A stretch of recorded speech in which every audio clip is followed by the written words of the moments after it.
Հարգելի հետևորդներ, Արմատ մեդիան շարունակում է ուղիղ հեռարձակումը։ Ես այս պահին դատարանի բակում զրուցելու եմ Հայաքվե նախաձեռնության անդամ Ցոլակ Հակոբյանի հետ։ Պարոն Հակոբյան, կարծես թե դուք ուզում էիք ներս մտնել ու ձեր մուտքը խոչընդոտեցին, ինչ պատճառով։ Այո, դահլիճում տեղ կար մտնելու։ Պատճառը հետևյալն էր, որ դրանից մի 5-10 րոպե առաջ այստեղով անցավ տիրադավը, եւ ես իրենց անունով կոչեցի, գոռացի, որ նա տիրադավ է։ Ու այդ հիմքով աշխատակիցներից մեկը հենց իր ներկայությամբ ասաց դու չես մտնել դատարան, եւ հետո երբ փորձեցի մտնել, 5 բերեցի մի որոշում, որի համաձայն երբ կարդում այդ որոշումը, այնտեղ հստակ գրած է, որ քաղաքացին չի կարող մտնել դատարանի շեն, եթե նա գտնում է անսթափ, հարբած, չգիտեմ, թմրամիջոցների ազդեցության տակ եւ անադեկվատ վարք է դրսևորում։ Երբ որ ոստիկան հարցում, որ աշխատակցին հարցում, որն է իմ անադեկվատ վարքը,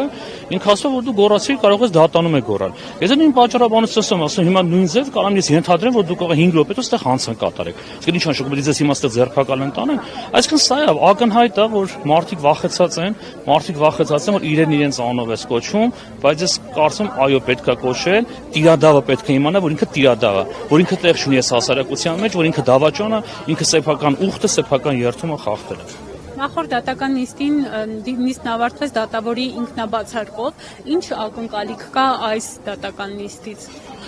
Իմ մեծագույն ակնկալիքը հետևյալն է, որ ընդհանրապես դատավորը պետք է միանգամից այս գործը կարճի, հենց առաջին նախնական դատական նիստի ժամանակ, որտեղ սա Սահմանադրության 17 եւ 18-րդ հոդվածների խախտում է, որտեղ պետությունը իրավունք ունի խառնվի կրոնական կազմակերպությունների, այդ թվում հայ առաքելական եկեղեցու ներքին գործին։ Սա իրավաբանության տեսանկյունից, բայց ես նաեւ ուրախ կլինեմ, եթե դատավորը այս անգամ եւս եթե չի կարճելու գործը, բացարձակ հայտարարի, որտեղ ես կարծում եմ հայ դատավորը չպետք է այս գործը վերցնի, չպետք է քննի։ Սա կներեք իրավաբանությունից բացի նաև բարոյական խնդիր է ու բարոյական հարց։ Դատաքննությունը կարծես թե սկսել է ներսում, մեղադրող կողմն է արդեն իր փաստարկները ներկայացնում։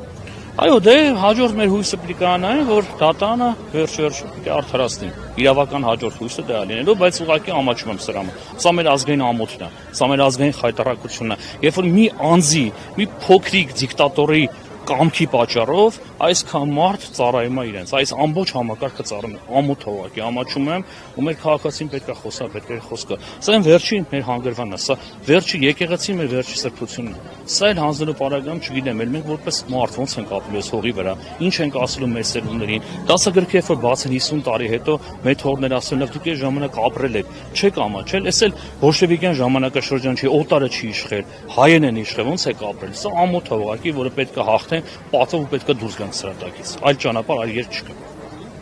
Շնորհակալ։